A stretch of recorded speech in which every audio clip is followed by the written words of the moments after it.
L'esposizione itinerante dei dipinti di Ronald Menti a San Bonifacio in provincia di Verona si presenta come un'iniziativa di grande impatto artistico e culturale, inserendosi con successo nel contesto dei mercatini per hobbisti e creativi del Veneto.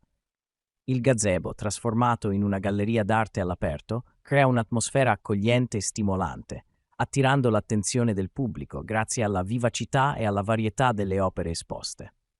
Le tele, che spaziano da paesaggi vibranti e composizioni suggestive in stile impressionista e moderno, rivelano una mano abile e una visione artistica ricca di emozione. La cura nella disposizione delle opere, sia su cavalletti che appese, denota un'attenzione particolare alla presentazione, rendendo ogni visita un'esperienza immersiva. La risposta positiva del pubblico, sia in termini di apprezzamento che di vendite, sottolinea il talento di Ronald e la sua capacità di entrare in sintonia con gli spettatori. Questa iniziativa non solo valorizza l'arte locale, ma crea anche un momento di incontro culturale che arricchisce i mercatini stessi.